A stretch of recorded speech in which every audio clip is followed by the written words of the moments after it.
खुशामदीद मोहतरम नाज़रीन, आप तमाम का HK न्यूज़ चैनल में खैर मक़दम है।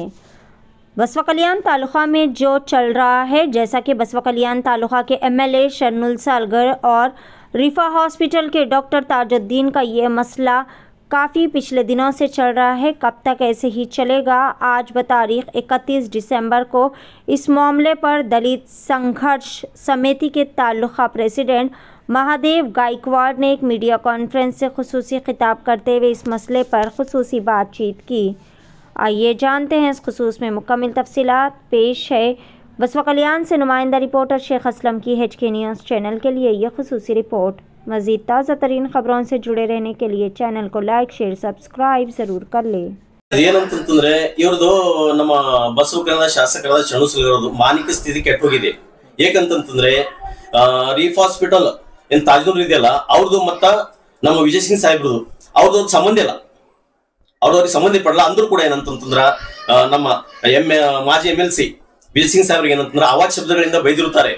ಅವ್ರಿಗೆ ಇವ್ರು ಏನಂತಾರ, ಮೊದಲಿಗೆ ನಮ್ಮ ಮಾಜಿ ಮಂತ್ರಿಗಳಾದ ಅವ್ರ ತಂದೆಯಾದ ಧರಮ್ ಸಿಂಗ್ ಸಾಹೇಬ್ರಿಗೆ ಅವ್ರ ಮನೆಗೆ ಕೆಲಸ ಮಾಡಿ ಏನಂತಂದ್ರ ಇವ್ರು ತನ್ನ ಉಪಜೀವನ ನಡೆಸಿಕೊಂಡು ಹೋಗಿದ್ರು. ಅವ್ರಿಗೆ ಅರ್ಥ ಆಗ್ತದೇನೆ ಇಲ್ಲೋ. ಇವ್ರ ಏನಪ್ಪಾ ಅಂತಂದ್ರ ಇವತ್ತು ಒಂದು ರಾಜಕೀಯ ಮೂಡೋರಿಗೆ ಏನು ಅವ್ರ ಮಾನಸಿಕ ಸ್ಥಿತಿ ಯಾವ ಹಂತದಲ್ಲಿದೆಯೋ, ಏನ್ ಮಾತಾಡ್ಬೇಕು ಅವ್ರಿಗೆ ಏನ್ ಅರ್ಥ ಆಗ್ತಿಲ್ಲ. ನಮ್ಮ ಬಸವ ಕಲ್ಯಾಣದಲ್ಲಿ ಯಾವ್ದೊಂದು ಕಾರ್ಯಕ್ರಮದಲ್ಲಿ ಭಾಗಿಯಾಗಿದ್ದಾರೆ. ಆ ಕಾರ್ಯಕ್ರಮದಲ್ಲಿ ನಾನು ನೋಡ್ತೀನಿ ಮಂದಿ ಗುಂಡ ಇದ್ದೀರಿ, ಅದು ಇದು ಅವಾಚ್ಯ ಶಬ್ದಗಳೇನಪ್ಪ ಅಂತಂದ್ರ ಒಂದು ಅನಾವಶ್ಯಕ ವಿಷಯಗಳನ್ನು ತೆಗೆದೇನಂತಂದ್ರೆ ಮಾತಾಡ್ತಿದ್ದಾರೆ. ಅದೇ ರೀತಿಯಾಗಿ ಸದನದಲ್ಲೂ ಕೂಡ ಒಂದು ವಿಷಯಕ್ಕೆ ಸಂಬಂಧಪಟ್ಟಂತ ಮಾತಾಡ್ತಾ ಇಲ್ಲ. ಬರೀ ಏನಂತಂದ್ರೆ ಇತಿಹಾಸ ಹೇಳೋದು, ಕ್ರಿಸ್ತಪೂರ್ವ ಶಕದ ಏನಂತಂದ್ರೆ ಇತಿಹಾಸ ಹೇಳೋದು, ಆ ರೀತಿ ಏನಂತಂದ್ರೆ ಒಂದು ವ್ಯವಸ್ಥೆ ಮಾಡುತ್ತಿದ್ದಾರೆ. ಸದನದಲ್ಲೂ ಕೂಡ ಇವರು ನಮ್ಮ ವಿಜಯ್ ಸಿಂಗ್ ಸಾಹೇಬ್ರಿಗೆ ಏನಂತಂದ್ರ ಒಂದು ಅವಾಚ್ಯ ಶಬ್ದಗಳಿಂದ ಬೈದಿರುತ್ತಾರೆ. ಇವ್ರು ಏನಂತಂದ್ರೆ ಈ ವಿಷಯಕ್ಕೆ ಕ್ಷಮೆ ಯಾಚನೆ ಮಾಡಬೇಕು.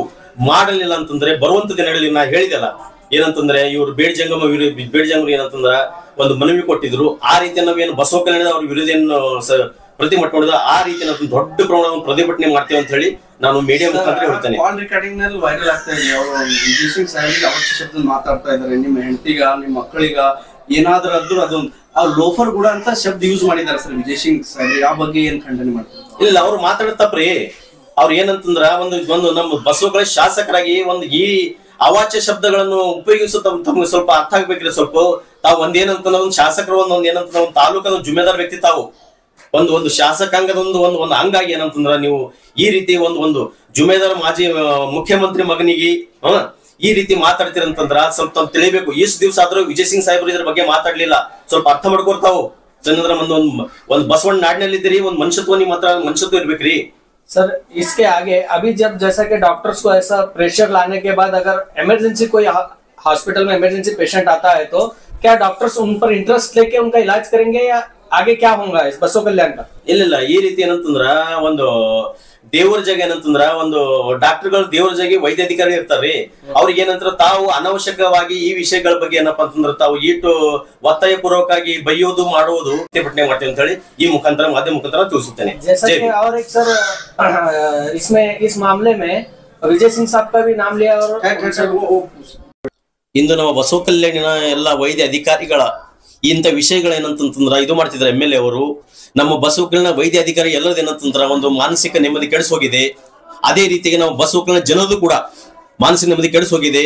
ತಾವೇನಂತ ನಮ್ಮ ಬಸವ ಕಲ್ಯಾಣದಲ್ಲಿ ಬೇರೆ ರೀತಿ ಒಂದು ರೌಡಿಸಂ ತರ ಅಂತಂದ್ರ ಈ ಆಕ್ಟಿವಿಟೀಸ್ ಏನಂತಂದ್ರ ಬಸವ ಕಲ್ಯಾಣ ಮಾಡ್ತಿದ್ರಿ. ತಮ್ಗೆ ಸ್ವಲ್ಪ ಅರ್ಥ ಆಗ್ಲಿ, ಒಂದು ಶಾಸಕರಾಗಿ ಏನಪ್ಪಾ ಅಂತಂದ್ರ ಇವೆಲ್ಲ ಕಾರ್ಯಾಚರಣೆಗಳನ್ನು ಸ್ವಲ್ಪ ಕಡಿಮೆ ಮಾಡಿ ಮತ್ತೇನಂತಂದ್ರ ಈ ರೀತಿ ಒಂದು ವ್ಯವಹಾರ ಏನಂತಂದ್ರ ಬಂದ್ ಮಾಡ್ಬೇಕಂತ ಹೇಳಿ ಏನಂತಂದ್ರ ನಾ ಮೇಡಿ ಮುಖಾಂತರ ತಮ್ಮ ತಿಳಿಸ್ತೀನಿ ಶಾಸಕರೇ.